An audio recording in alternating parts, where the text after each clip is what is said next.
back. We're getting ready to do toenails and fingernails, and that's really fun because you know you're almost at the end.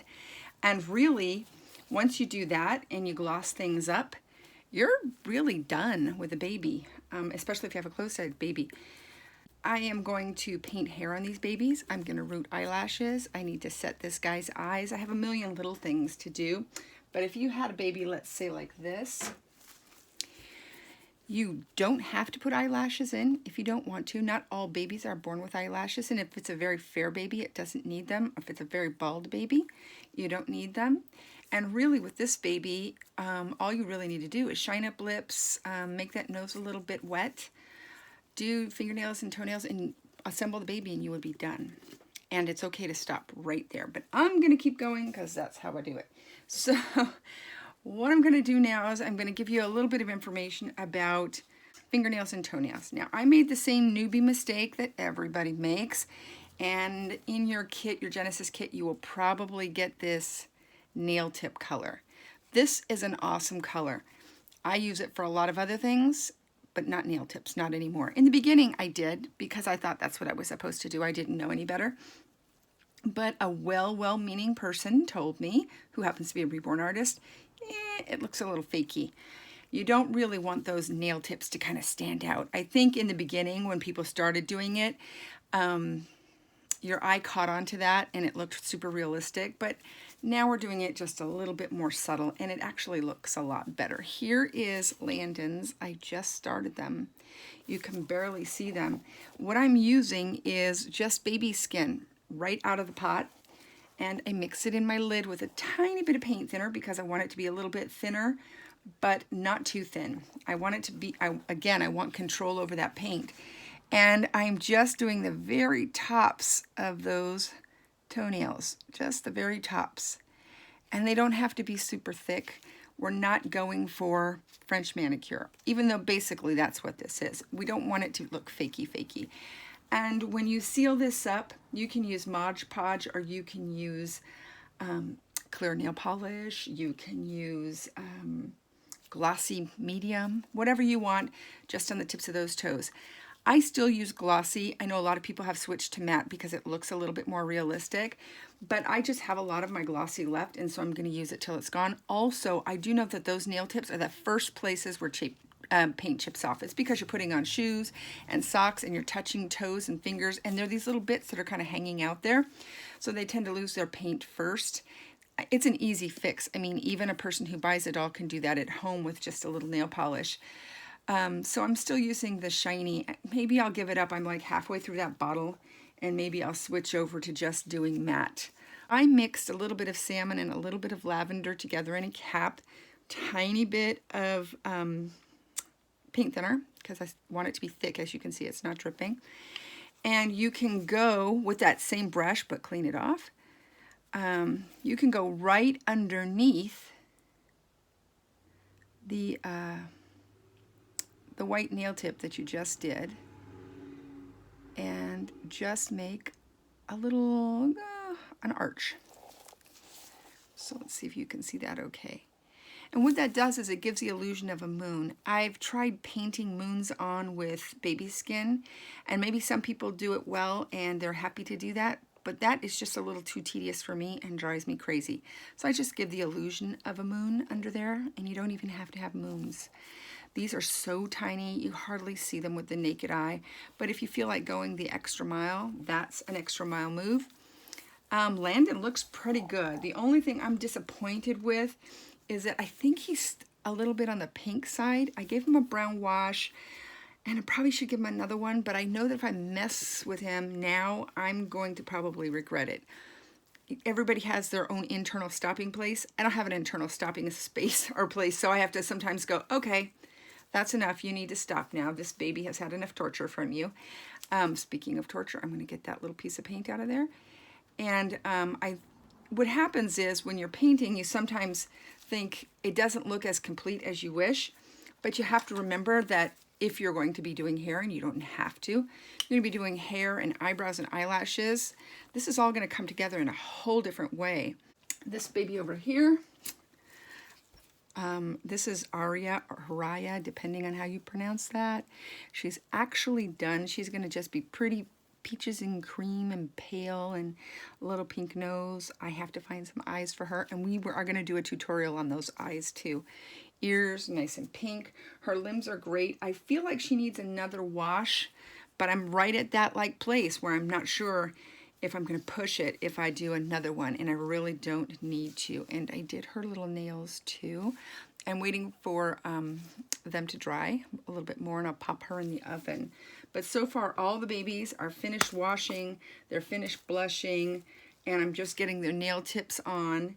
And then we will just get a clean brush that you would not use for reborning again, because this paint, the brushes get cleaned with the paint thinner, with adhesive-y kinds of things and epoxy-like things, varnishy things. They're water-based. So what I do is I give this paint bottle its own designated brush. I don't want to mix it up with my regular reborning stuff. It'll be yucky. It'll just be a big mess. And where you're going to want to do that, since Joseph's done, I think we might as well. I mean, not Joseph, Landon's done here. Let's do a little demo on his lips. So, there's a little drop there. That little drop will get everything done. It doesn't take much. And what I like to do is the wettest place would be on the most inside of those lips. So right where all those creases are, that's where I want it to be super wet. And then I'm going to kind of feather off around. Don't go outside that lip line. We don't want anything shiny outside that lip line. It will look silly and you won't be happy. It'll look like lipstick gone wrong. Nobody needs that. Okay, now that's full to overflowing. I'm going to grab a Q-tip. Again, putting it on and taking it off. So I'm going to take up any of the excess that would drip. And then I'm going to do this little magic thing that I do. And it's probably not as magic as I think it is. But I feel pretty clever. So I'm going to actually pat around the top of that lip. You can do it with your finger. You can do it with a cotton swab. And what I'm doing is I'm interrupting the glaze. I don't want it to be shiny on his top lip. I want it to look a little bit wet and moist, but I don't want it to be shiny and drippy looking up here. Because if you look in the mirror, that's not the way your lips usually are. The closer you are to the wet part of your mouth, the wetter it is, and the farther you are away from it, the less wet it is. And so that's what I'm going to do. So basically, wetter parts will dry shiny and drier parts will dry just a barely moisty. And I'm making up my own vocabulary here. Well, let me see if I can just, I don't want, once this dries on there, it will be shiny, and I don't want it to be shiny.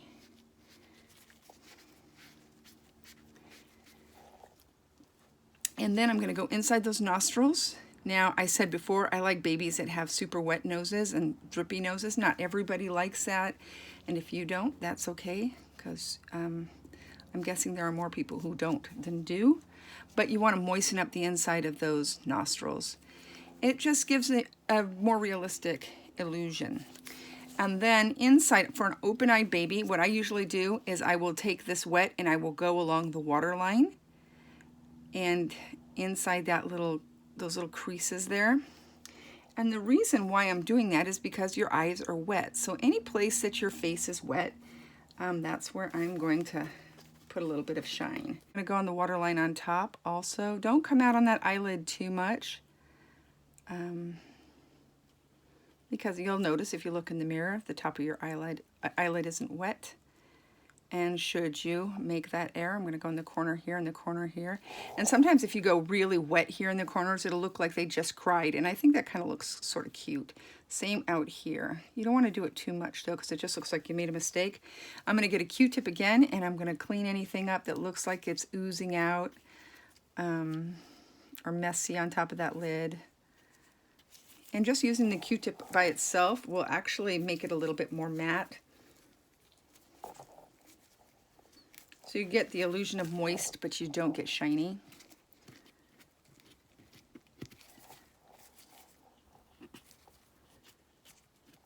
And some people do lots of other places, like inside that ear canal. Even though that's not a wet place, Getting that nice and wet gives a little bit of realism. I'm going to dull it up a little bit with this Q-tip. I don't want it super shiny, but I do want it to look dewy. I guess that's the word I'm looking for, dewy.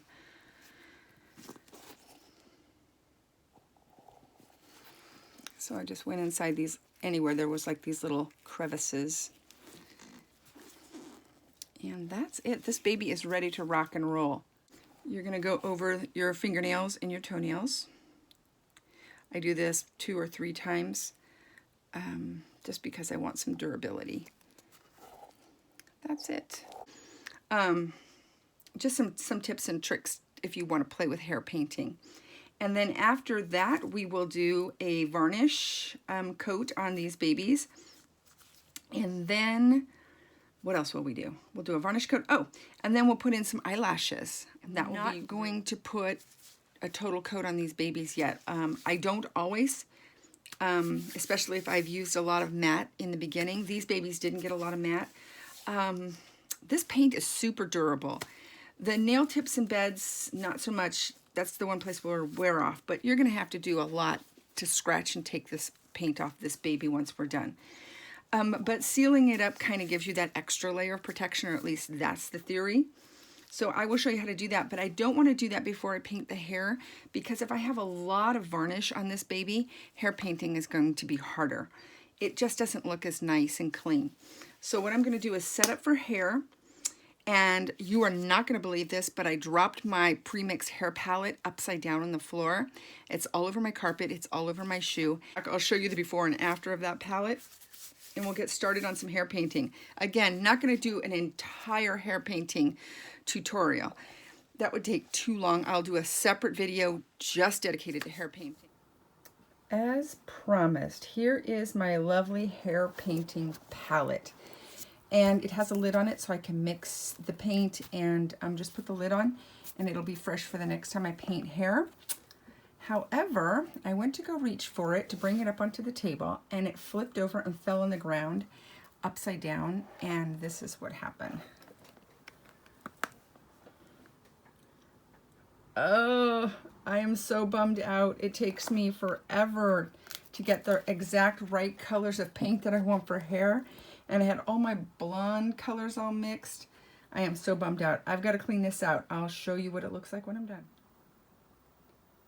And that's kind of like magic, isn't it? Now it's all tidied up. And these are some colors. That's black and brown and a reddy brown and a, I don't know, a light reddy brown and a beigey, dark beigey, light browny, creamy. I don't know what the names of those colors are. I just made them up, and it takes me a while to find just the right colors that I like. And when I do, I keep them.